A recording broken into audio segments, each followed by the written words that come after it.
인생의 열매라는 제목으로 함께 말씀을 나누려고 합니다. 오늘 본문 말씀의 앞부분에 나타나는 그 내용은 예수님께서 귀신 들려 앞을 보지 못하고 듣지 못하는 자를 주님께서 치료하시고 회복시키시는 역사를 베풉니다.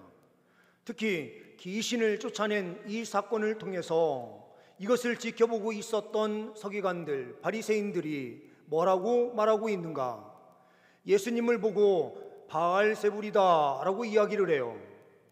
귀신의 왕이다, 귀신의 왕이 명령해서 귀신이 다 떠나갔다, 이렇게 이야기를 하는 것입니다. 이때에 예수님께서 말씀하십니다. 귀신이 자기 나라의 귀신을 쫓아내면 그 귀신의 나라가 제대로 설 수 있느냐, 이렇게 말씀하시는 거죠. 그러니 예수님은 귀신의 왕이 아니다, 이것을 그렇게 말씀하셨던 거예요. 그러면서 이렇게 생각을 하고 말을 하고 있는 바리새인들, 서기관들을 향해서 주님께서는 뭐라고 말씀하시는가? 오늘 본문 말씀이 바로 그 핵심 내용 안에 있는 말씀이에요. 인생의 열매, 이 열매가 뭘로 나타나는가? 결국에는 말로 나타나는 것입니다. 오늘 말씀을 통하여 우리는 어떻게 우리의 언어를 다스려야 하는가? 말씀을 통하여 확인하고 우리가 인생의 아름다운 열매를 맺는 귀한 역사가 펼쳐질 수 있기를 소망합니다. 첫째로는 본문 말씀을 통하여 보는 그 분명한 내용은 무익한 말을 하지 말아야 합니다라고 하는 사실을 보게 됩니다. 36절 말씀을 보게 되면 내가 너희에게 이르노니 사람이 무슨 무익한 말을 하든지 심판날에 이에 대하여 신문을 받으리니 라고 말씀해요. 무익한 말, 이 무익한 말은 어떤 의미입니까? 쓸모없는 말을 한다, 이거예요.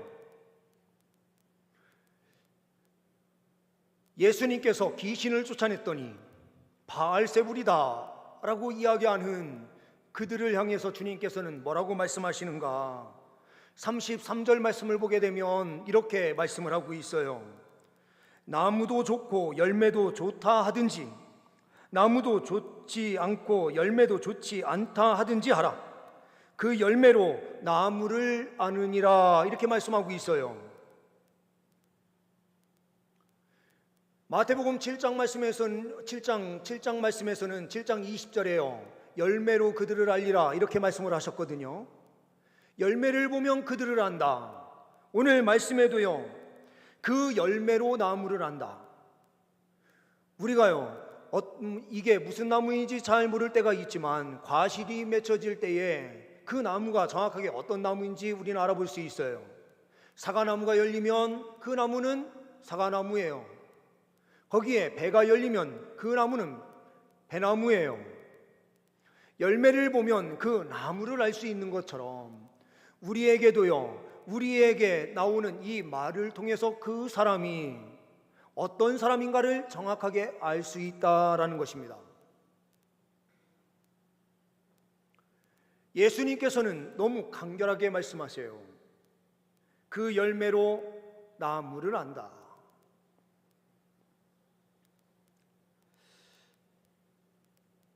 무익한 말, 이 무익한 말은 어떤 말이 무익한 말일까요?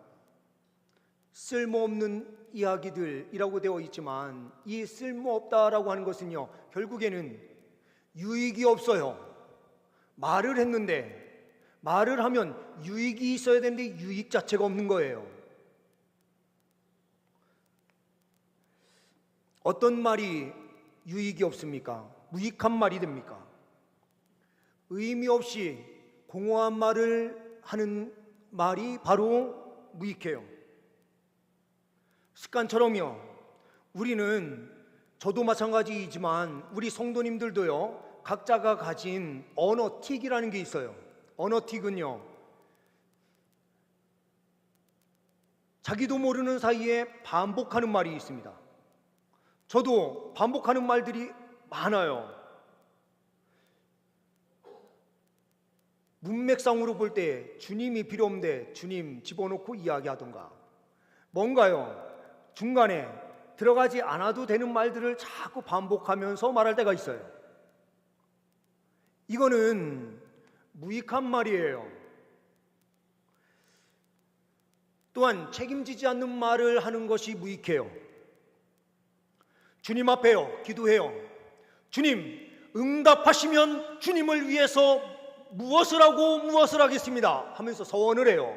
그런 다음에 한참 지난 다음에 하나님께서 응답하셨는데, 하나님께 약속한 무엇을 하겠습니다 라는 것은 온데간데 없이요, 기도 응답만 남아있는 거예요. 그러니 책임질 마음을 가지고요, 하나님 앞에 기도한 것이 아니라 그냥 응답받는 데 목적이 있었기 때문에 이 기도는요, 무익한 기도가 되어버려요. 책임지지 않아요. 말을 했는데 책임이 없어요. 우리도요, 서로에게 어떠한 말을 하는데 책임을 지잖아요. 언제 한번 밥 먹읍시다 했는데요, 밥 먹는 날짜를 안 정해요. 그냥 이거는요, 그냥 인사예요. 이거는 유익이 없는 말입니다. 또한 무익한 말이다 라고 하는 것은 상처를 주는 말을 무익한 말이다 이렇게 말할 수 있는 거죠. 말을 했는데 상처를 입어요.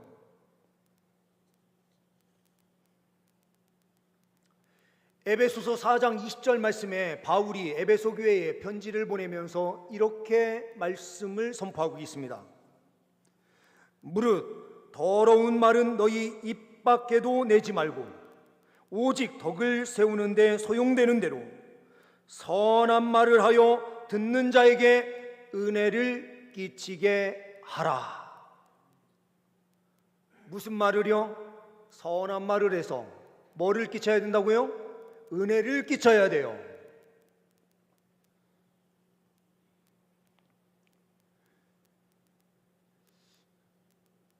어떻게 보면 만약에 이걸로 심판을 하신다 하시면 가장 문제가 될 사람이 누구냐? 저는 목사가 아닐까 생각해요.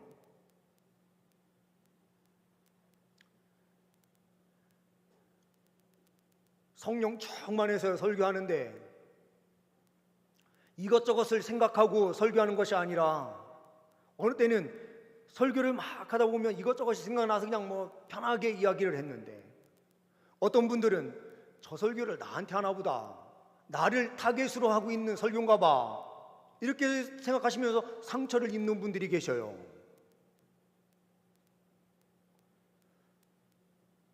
그때에는요, 하나님께서 나에게 해주시는 말씀이다 이렇게 생각해 주시면 좋은데, 우리는요, 아니 목사님이 나를 타겟으로 저렇게 말씀하신단 말이야 이렇게 생각하는 거죠. 이렇게 되면은요, 말씀 전하는 저도 이 이야기 말씀 선포를 성령 충만하게 했어도요, 무익한 설교가 돼버려요. 저에게도 마찬가지이고 우리 성도님들에게도 마찬가지, 서로 유익이 없는 설교가 돼버리는 거예요. 그러니 하나님께서 보실 때, 심판하실 때예요, 너는 왜 그때 성령 충만하다는 이유로 그렇게 설교했냐 이렇게 물으실지도 모르겠어요.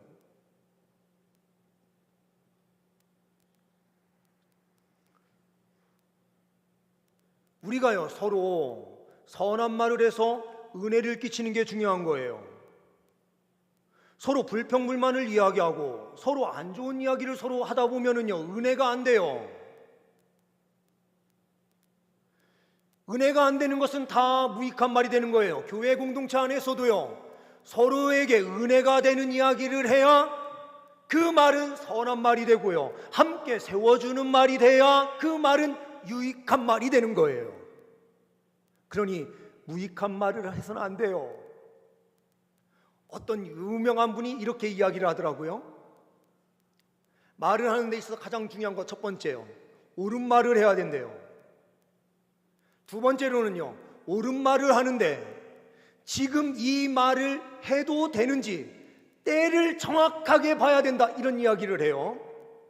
논리적으로 잘 맞는다고 해서요, 그 이야기가 바른 말이 될 수 없어요. 왜요? 상황에 맞지 않으면 아무 소용 없는 거예요. 우리는요, 뭔만 생각하느냐? 이게 옳은 말이다라고는 생각하는데, 이때 말을 해도 되느냐, 하지 말아야 되느냐를 판단하지 못해요.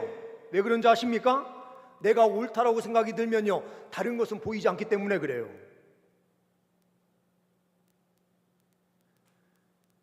이 말이 진짜 하나님의 나라를 위해서 꼭 필요한 말인가?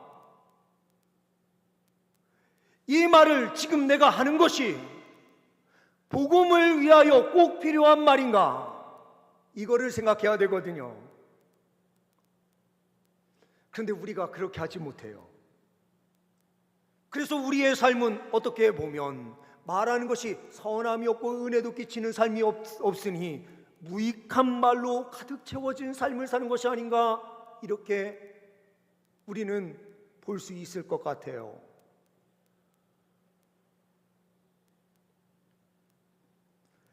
베드로전서 3장 9절에서 10절 말씀은 이렇게 말씀합니다. 악을 악으로, 욕을 욕으로 갚지 말고 오히려 축복해 주십시오. 그것은 여러분이 하나님의 복을 받아 누리도록 부르심을 받았기 때문입니다. 우리가요, 악을 악으로, 욕을 욕으로 갚지 않는 이유는 뭐라고요? 하나님의 복을 받아 누리는 자로 서 있기 때문에요. 그런 말을 할 필요가 없대요. 아무리 악함으로 우리에게 다가와도요, 악으로 대할 필요가 없어요. 욕하며 다가와도요, 욕하면서 같이 이야기할 필요가 없어요. 왜냐하면 우리는요, 주님께서 복을 주시기 때문에요. 그러니 10절에 이렇게 연결돼서 말씀이 기록됩니다. 성경에도 이렇게 기록되었습니다.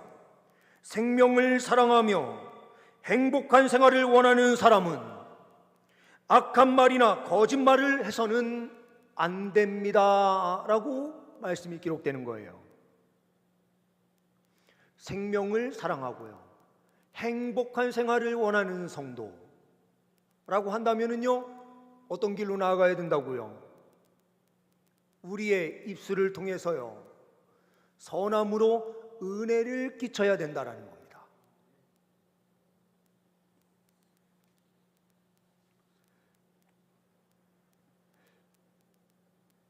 제가 어제 매일경제라고 하는 인터넷 신문으로 나온 내용이 아니고요, 인터넷에 올려져 있는 매일경제 기자가 어제 올린 내용이에요. 제목을 보고 깜짝 놀라서 한번 제가 찾아본 건데요, 제목이 뭐라고 되어 있느냐? IQ 100 이하가 불임 수술할 때 보너스를 줘야, 머리는 로벨상, 입은 하수구였던 천재 하면서 타이틀이 딱 붙어 있는 거예요. IQ 100 이하가 된 사람이요, 그러니까 머리가 나쁜 사람은 불임 수술을 해야 된다는 거예요. 말 바꿔서 이야기하면요, 불임 수술을 하는 사람한테는 보너스를 줘야 된다, 이렇게 이야기한 사람이 있어요. 지금 아니고요, 아주 오래된 사람입니다. 누구냐면 노벨상을 받았던 윌리엄 쇼클리라고 하는 사람이에요. 이 사람은 반도체 분야에서 최고였습니다. 트랜지스터를 만드는 데 있어서 최고인 사람이었어요. 컴퓨터가 처음 만들어지면서요, 집만큼 큰 컴퓨터가 그 당시에 만들어졌는데 지금보다도 조그만한 노트북보다도 속도가 훨씬 더 느렸죠. 집만큼 큰데요, 이거를 아주 자그마하게 만들 수 있게 되는 반도체를 만든 사람이, 핵심 역할을 했었던 사람이 바로 이 사람이에요. 그래서 노벨상을 수상했어요. 머리가 아주 비상한 사람이에요. 그런데 이 사람이 흑인은 백인보다 지능이 낮다, IQ가 100 이하인 사람은 불임 수술을 하면서 보너스를 줘야 된다, 이렇게 막 이야기를 한 거예요. 그러니까 지금 후대에 이 기자가 한마디로 이 사람의 삶을 뭐라고 평가하느냐, 이 사람의 삶의 열매는 딱 한 줄이에요. 뭐라고요? 머리는 노벨상, 입은 하수구였던 천재, 이렇게 되어 있어요.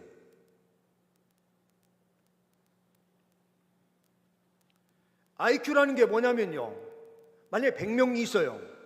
100명이 있는데 점수를 딱 내보니까, 문제를 풀어가지고요, 문제를 딱 풀어서 점수를 딱 내보니까 딱 평균에 딱 가운데에 있는 사람이 100이에요. 100 이하면은 다른 사람들보다 문제를 덜 잘 못 푼 겁니다. 잘 푼 사람은 110, 120, 130 이렇게 올라가는 거예요. 이 이야기에는요, 어떤 논리적 모순이 있느냐? 100 이하는 그러면은요, 다 죽어야 된다고 생각하면은요, 나머지 남아있는 100부터 그 높이에 있는 150까지 되는 사람들이 있다고 생각해 보십시오. 그럼 이 사람들을요, 다시 시험 치면은 중간에 있는 사람이 또 나와요. 100이 또 나오는 거예요. 아무리 150인 사람도요, 다 150인 사람들이 있어도 문제를 놓고 풀었을 때 다 서열이 또 쭉 나눠질 거 아니에요. 그럼 가운데가 100이라니까요. 그러면 인류가 하나씩 다 죽어가다 보면 결국에는 한 사람만 남아야 돼요. 근데 한 사람도 자기 혼자서 시험을 치면은요, 100밖에 안 나오는 거예요. 그러면 다 죽어야 돼요. 이 IQ라는 게 별거 아니에요.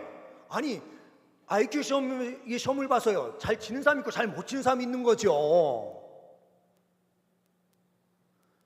그런데 자기가 이 지적인 수준이 조금 있다고 해가지고요, 100 이하인 사람은 불임수술할 때 돈을 줘야 된다 이런 식으로 말을 하는 이런 과학자가 어디 있냐 이거죠. 이런 말을요, 성경에서는 뭐라고 말씀한다고요? 무슨 무익한 말을 하든지 심판날에 이에 대하여 신문을 받으리라, 이렇게 말씀하시는 거예요. 우리도요, 그리스도인으로 살아가면서요, 누군가를 무시하거나 우리가 선한 은혜를 끼치는 일을 하지 않으면, 그 말을 하지 않으면 결국에는 하나님 앞에서요, 우리가 책망을 받게 되어 있습니다. 그러니 무익한 말을 내려놓고 늘 은혜를 끼치는 유익한 말을 하는 그리스도인으로 세워질 수 있는 은혜가 있기를 소망합니다. 두 번째로는 신앙 고백의 말을 해야 합니다라고 하는 메시지를 또한 말씀을 통하여 보게 돼요. 37절 상반절 앞에 있는 말씀을 보게 되면 이렇게 말씀이 기록됩니다. 내 말로 의롭다함을 받고, 우리의 말로요, 예수님께서요, 너의 말로 의롭다함을 받는다 이렇게 되어 있어요. 그러면 우리는요, 대한예수교 장로회 합동측 동산교회 아닙니까? 그렇죠?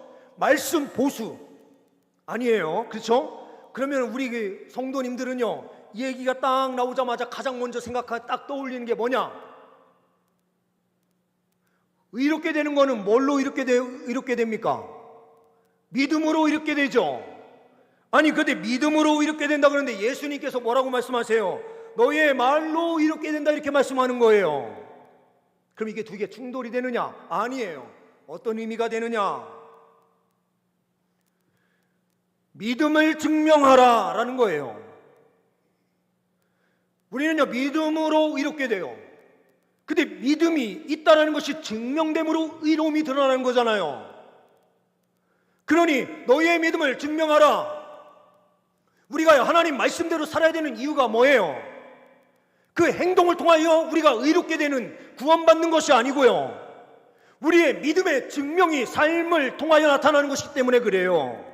이게 같은 말씀인 거예요. 행동으로 그 말씀대로 살아내는 삶이 의로운 삶이다, 주님께서 이렇게 말씀하신다면 이것도 마찬가지인 거예요. 우리가 선한 말을 하고 은혜를 끼치는 말을 하게 되면 주님께서는요, 그 말로 네가 의로움이 증명된 것이다 이렇게 말씀해 주신다라는 거죠. 말은 믿음을 증명해내는 거예요. 미국의 한 유명한 목사님이요, 개척을 시작하셨어요. 개척교회를 시작하셨는데 너무 힘들어서요, 끼니 걱정을 할 때가 있었다고 그래요. 사모님이요, 음식을 보관하는 창고 같은 팬트리에 가서 봤더니요, 먹을 것이 하나도 없는 거예요. 그래서 사모님이 이렇게 말씀하셨대요. 이제 정말 끝이네요. 우린 굶게 생겼어요. 이렇게 말씀을 했대요. 그랬더니 목사님께서 사모님의 손을 잡고 이렇게 이야기하더랍니다. 여보, 굶게 생겼다고 말하지 말고 하나님이 채우실 기회가 왔다라고 말씀하세요. 우리의 입술이 가난을 고백하면 가난이 머물고 하나님의 풍성함을 고백하면 하나님의 풍성한 복이 임합니다. 이렇게 이야기했다는 거죠.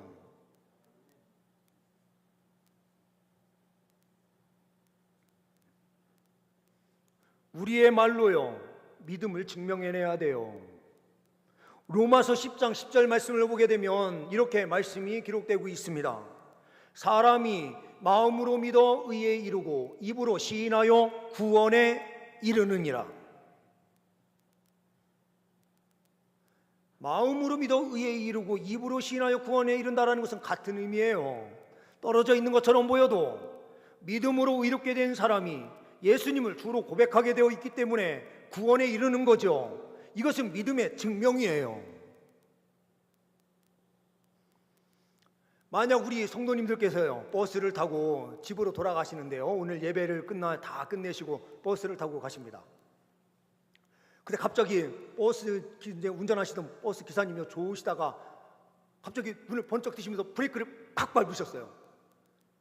그러면요, 우리 권사님들 뭐라고 하실 거예요? 어머나 이러실 거예요? 아니면 어떻게 하실 거예요? 어떤 분은 주여 이러실 거예요. 진짜 믿음의 사람은요, 말에서 믿음이 증명돼서 나타나는 거예요. 어떤 상황에서든지요. 우리의 말이 어떤 말을 하느냐, 우리는요 철저하게 예수를 고백하는 신앙적 고백으로 나아갈 때에 우리의 삶의 역사가 펼쳐지는 줄 믿습니다. 세 번째로는요, 심판의 날을 생각하며 말해야 합니다라는 메시지를 오늘 말씀을 통하여 보게 됩니다. 36절, 37절 끝부분 쪽에 있는 말씀들을 다 보게 되면요, 36절에요, 심판날에 이에 대하여 신문을 받으리니, 37절에요, 내 말로 정죄함을 받으리라, 이렇게 말씀이 기록이 돼요. 심판이 있다라는 거예요. 뭐를 통해서요? 우리의 말을 통해서요. 옛날에 어떤 임금이요, 백성들의 일반적인 삶은 어떤가 한번 둘러보고 싶어가지고요, 백성들의 옷, 평복을 입고 궁궐에서 나와서요, 여기저기 시장을 돌아다니기 시작했어요. 시장통, 그리고 여기저기 길을 가는데요, 누가 같이 대동했느냐? 호위하는 사람들은 숨어서 같이 다니는 거고요, 글 쓰는 모든 내용을 기록하는 서기관과 같은 사람이 옆에 붙어가지고요, 그 내용들을 다 기록해요. 어느 시장통에 언제 갔더니 누가 어떤 말을 하더라, 이렇게 다 기록을 하는 거죠. 갔더니요, 시장통에서 임금님이 잘못해가지고 이 나라가 이 모양이야 하면서요, 원망하는 말들을 막 쏟아내는 거예요. 평범하게 입은 이 왕을 보고요, 어떤 사람들은요 발시하는 거예요.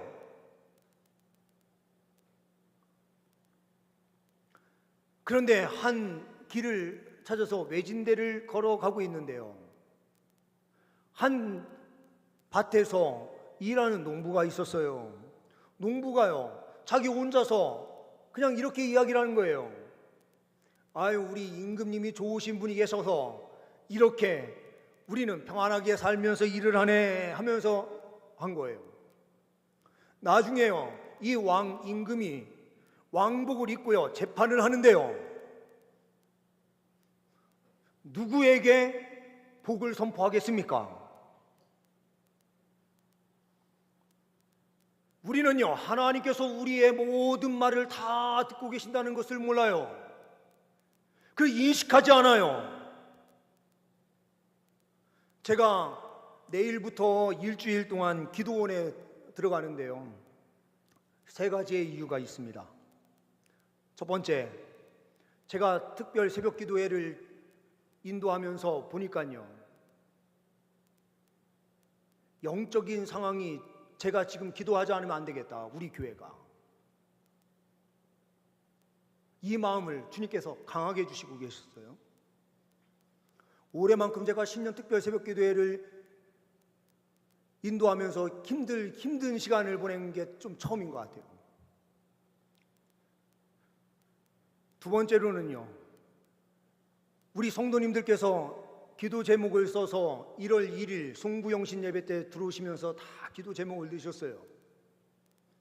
그 기도 제목 카드를 가지고 제가 올라가서 하나님께 엎드려 기도해야 되겠다. 이게 두 번째예요. 삶 속에 어려움을 겪는 우리 성도님들 위해서 제가 기도해야 되겠다. 세 번째로는요, 제 자신을 위해서 기도해야 되겠다.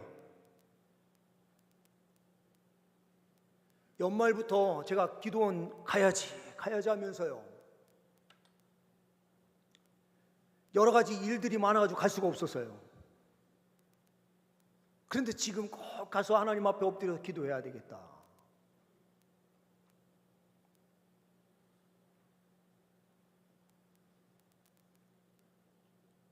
저도 이게 신방 전화를 하면서요, 가끔가다 말실수도 하고 싶은 얘기를 진짜 어느 때는 진짜 하고 할 때가 있어요.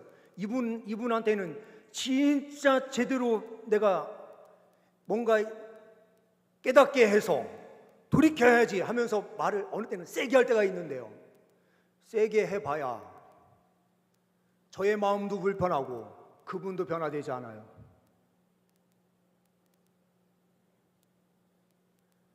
하나님께 기도하는 길 외에는 다른 길이 없다. 저의 영적인 것에 하나님 앞에 바로 서는 경건의 모습을 갖기 위해서는 기도해야 되겠다. 이 이유 3가지를 가지고요, 제가 기도하러 가요.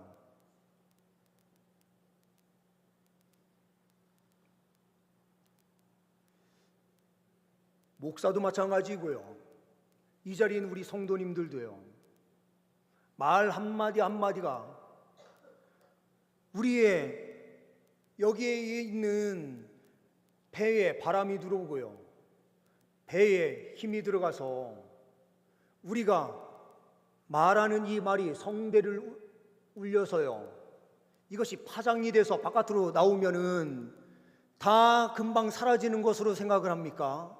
아니에요. 주님은요, 하나님 앞에 기도하는 그 기도도 다 금대접에 담아두셨다가 천군 전사들을 통해서요, 그것이 다 하늘나라에 올라가도록 한다라고 하는 말씀이 요한계시록 8장에 기록되어 있죠. 금대접의 성도의 기도의 향기가 그대로 담겨서 하나님께 올라가요. 기도만 그런 것이 아니고요, 금대접은 아니겠지만 우리의 말, 우리의 이 은혜 끼치지 않는 무익한 말들을 주님께서 다 기억하셨다가 마지막 날에 심판하신다라고 말씀하시는 거예요. 그러니요, 우리는 가정에서 부부 사이, 자녀와의 관계, 부모님과의 관계, 사회생활에서 여러 사람의 그 관계 속에서요, 우리의 말은 어떤 말을 해야 합니까? 은혜 끼치는 신앙적 고백이 있는 예수 그리스도 복음 안에서 우리가 말을 선포하고 나아갈 때에 역사가 펼쳐지게 되는 줄 믿습니다. 인생의 아름다운 신앙의 열매를 많이 맺혀드려서 하나님으로부터 칭찬받는 귀한 주의 백성들 다 되시기를 간절히 소망합니다. 기도하십니다. 하나님 아버지, 우리의 인생의 열매가 하나님께서 보시기에 아름다운 열매가 맺혀지게 하옵소서. 우리 주 예수 그리스도의 이름으로 기도하옵나이다. 아멘.